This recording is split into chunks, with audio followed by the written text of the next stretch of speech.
My name is Crystal, and I feel like I don't have anyone in this world, so I'm sharing my story here.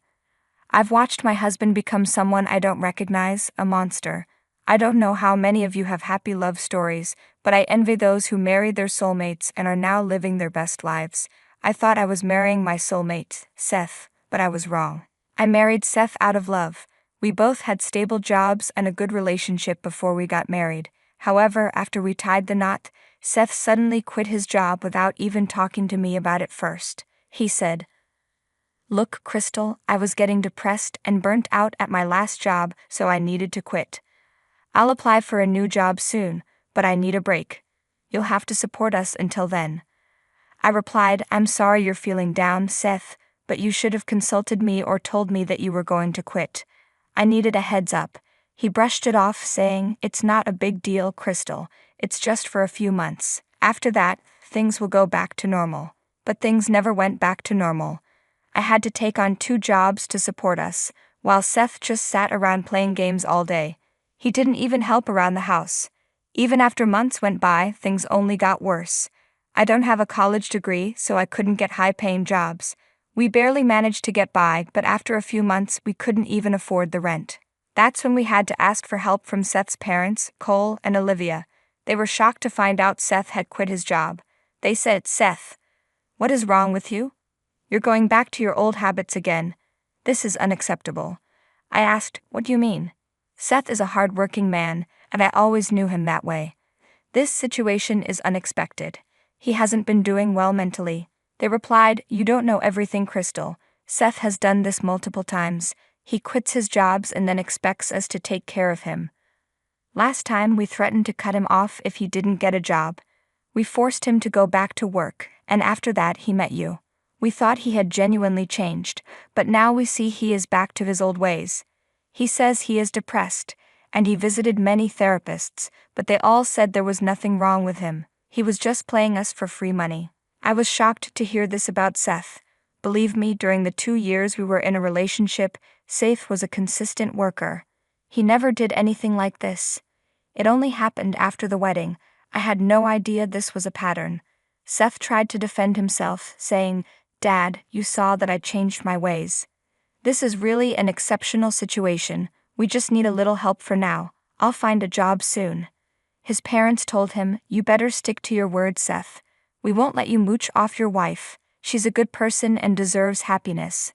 We will let you stay at one of our properties for free, but you have to promise to get a job soon. We will kick you out if you continue this behavior." I assured them, "Thank you so much. Seth will work on his problems. Thank you for helping us until then." Seth also promised his parents that he would find a job, but he never did. Instead, he lied to them about having a job, while I was the one working hard to support our family. I kept quiet because I loved him and didn't want to pressure him. Slowly, our finances got worse. I was barely making ends meet, while Seth continued to waste time. In fact, he got angry with me when I couldn't bring in more money each month. He even warned me not to take days off to avoid missing a day's wage. I was exhausted and isolated from everyone. Seth hated it when I went out with friends. I was foolish and too in love to see the truth, so I stayed like this for a year. Yes, for an entire year. I worked like a slave and reduced myself to nothing. One day, I had enough and took a day off from both my jobs. When Seth saw that I didn't go to work, he said, "Why are you home, Crystal? You should be at work making money." I took the day off and said to Seth, "If I keep working like this, I'll die, Seth. This is unacceptable." He replied angrily, "Who told you that you can take a break? I warned you about this, Crystal, and you didn't listen." I shot back, "How can you be so cruel, Seth? For a whole year, I worked like a slave while you enjoyed my money. You isolated me from my friends because you didn't want me going out and spending money. This is hell, Seth. I deserve a day off and I will go out. You'll have to deal with it." I ran out of the house crying because I was hurt and needed to get away from him. I walked around the city and did some window shopping, but I didn't have much money to buy anything. Over the past year, I lost most of the money I had saved, and it was all because of Seth. I was truly getting frustrated with him. He had stopped showing me any affection a long time ago. Now all he did was yell at me about wasting time or not bringing in enough money. I really didn't know what to do. After being out for most of the day, I returned home in the evening. I walked up to the house and tried to unlock the door with my key. The lock turned, but the door wouldn't open. I realized it was bolted from the inside. I was confused, so I knocked on the door. I knew Seth was home, but he didn't answer. After a while, I started shouting, "Seth, open the door. I'm outside and it's freezing. I'm going to catch a cold." Seth replied, "I'm not going to open the door." I was shocked. "Are you joking, Seth? This isn't funny. Open the door." He continued, "You think you can disrespect me and ignore my warnings. That will never happen, Crystal. You need to learn a lesson. I'm not going to let you into the house today. You can stay outside or go wherever you came from." "What are you talking about, Seth? Are you locking me out because I took a day off from work? This is ridiculous, Seth.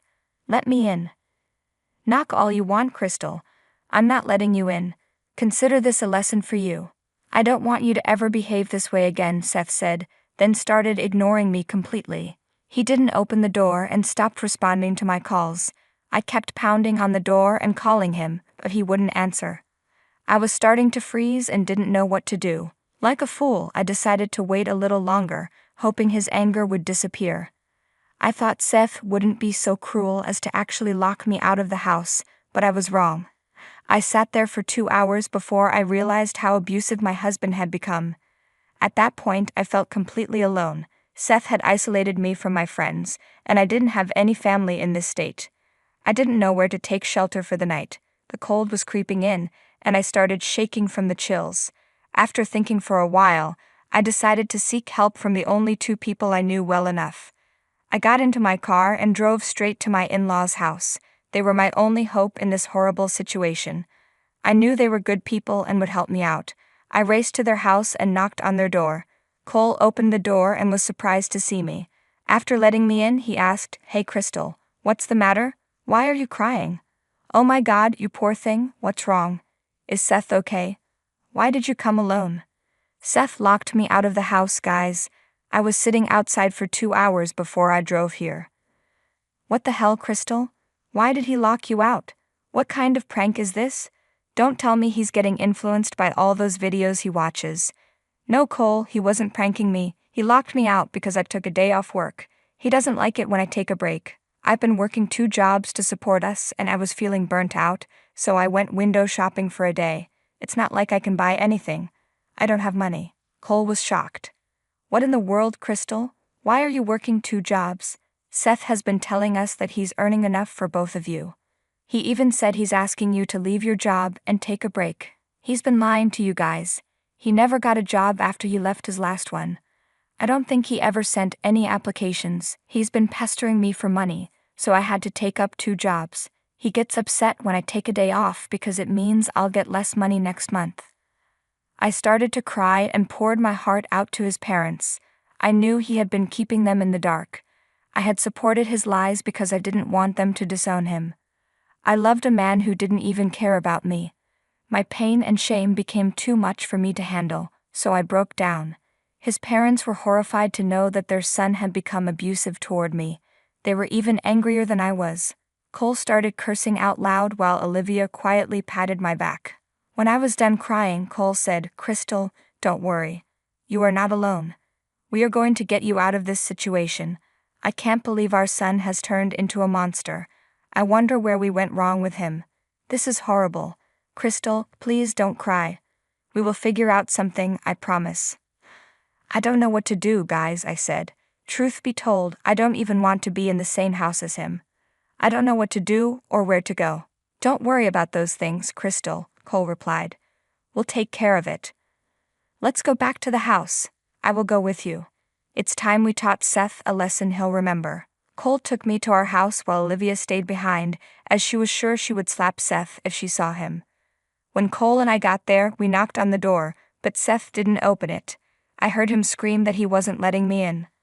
I said, "Seth, open the door. It's been 3 hours already. How much longer are you going to punish me?" "As long as I want, Crystal. You didn't listen to me when I told you not to take a break. Now I'm not going to listen to you. See what it feels like." "You are insane, Seth. I was taking a break for 1 day. 1 freaking day.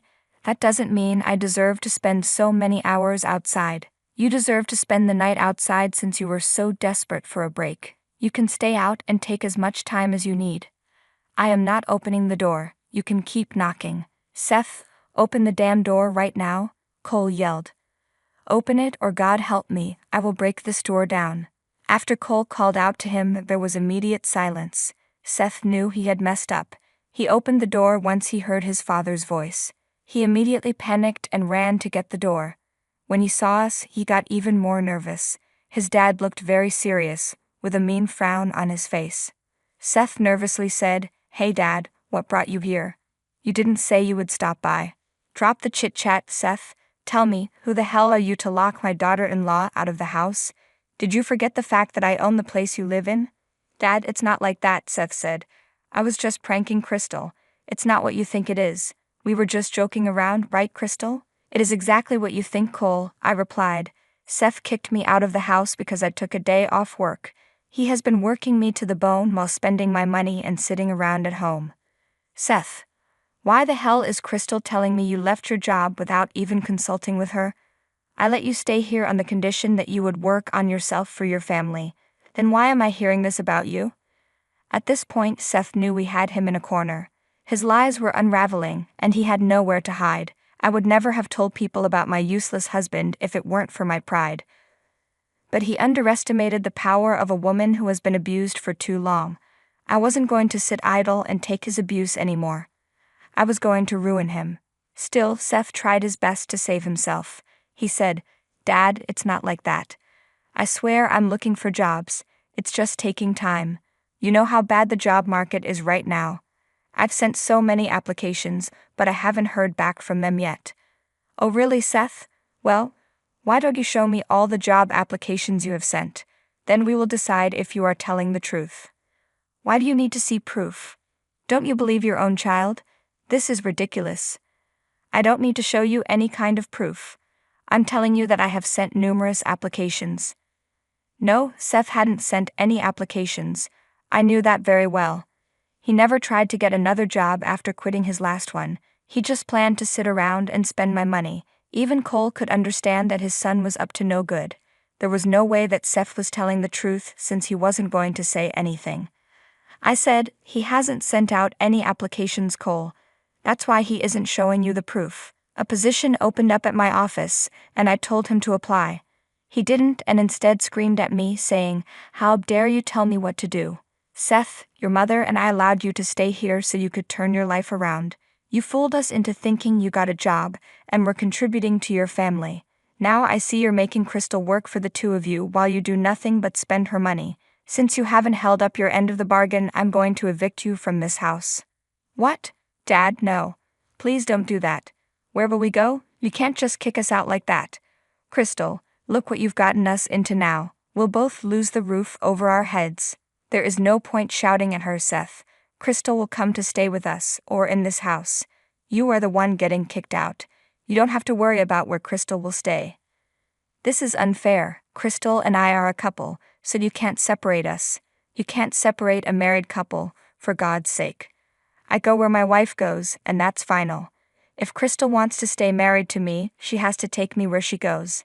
"Yeah, well, in that case, I won't stay married to you anymore. I made that decision a while back, Seth. There is no way I'm going to continue this marriage. I will be divorcing you." Seth was dumbstruck by what I said. He didn't expect 2 blows in one night alone.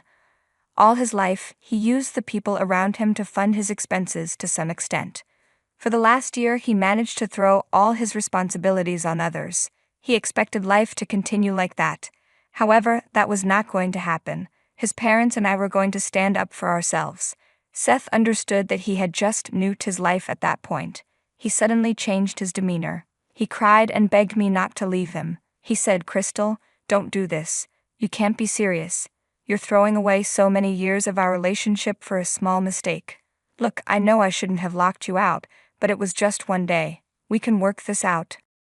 "No, it wasn't just one day, Seth. You have been financially abusing me for the past year. You drained my savings and left me with nothing. You didn't even help me with house chores and complained when I asked. 1 year of this torture is enough, Seth. Not anymore. I am leaving. Crystal, you're being unreasonable. We can talk this out. Fine, I will start applying for jobs tomorrow. I'm sure I'll find something soon. Once I get a job, we can go to therapy and fix this, right? I know you well enough to know that you will not do any of that. I suggested all of those things last year. You ignored me and called me names every time. I know that if I listen to you now, you'll act like you've changed, but then you'll go back to how things are now. Dad, please help me convince Crystal. See, I'm willing to change, but she's not listening to me at all. Who's at fault here, Seth? Crystal is doing the right thing by divorcing you. You don't have the right to hold her back. Her logic is completely on point. She's a good girl, and I don't want her to waste her life with an abusive man like you anymore. Crystal, you can come over to our place and stay there until Seth is kicked out. I'll wait here while you pack your bags. I took the chance and went straight to my room to get my stuff. As promised, Cole waited for me downstairs while Seth tried to make him change his mind. To be honest, I didn't trust Seth anymore, and staying with him in this house after the confrontation would be too risky, so I took Cole's offer to stay with them. I could hear Seth shouting and crying downstairs. Cole remained passive to everything and waited quietly for me. I got my stuff and went downstairs. Seth tried to physically block me with his body. That's when Cole shouted at him about calling the police. Seth got scared and let me go. Back at my in-laws' place, Olivia took one look at us and immediately went to hug me. For some reason, her tender move brought me back to tears. It had been ages since someone held me like that or showed me any bit of affection. It made me realize how much I lost by marrying Seth. His own parents loved me more than he did. Olivia brought me into the house and assured me I could stay with them as long as I wanted, so I decided to stay there for the time being. I didn't file for divorce straight away. Why? Because I needed Seth to get back on his feet to avoid paying him alimony. Seth would be forced to find work once the month was up, and he would have to move. Until then, he could enjoy half of whatever I had in our joint account. I transferred half of the funds into my account and left him with the rest. I promised myself not to send any funds into that account again. Seth tried his best to convince me to return to him. He showed up at his parents' place multiple times to get us to forgive him. We didn't, of course. In fact, this time, his mother verbally attacked him for being such a deadbeat. She even called him a poor excuse for a man. Seth was crying and begging for forgiveness. It was truly glorious. The month passed and Seth was forced to move out of the house. He tried to fight the move, which led to his parents almost calling the cops. I guess Seth was finding it hard to believe his parents were actually kicking him out. Anyway, since then, he has been couch surfing with his friends, but had to get a job, of course. I mean, who would host him for free day after day? Everyone knew about his bad habits of becoming a parasite on others. Seth couldn't find a good job, but he made do. As soon as he moved into a place, I filed for divorce. The process was easy because Seth didn't have any money for a lawyer. He resigned himself to his fate and let us get divorced. I didn't have to pay him any alimony because our income difference wasn't much.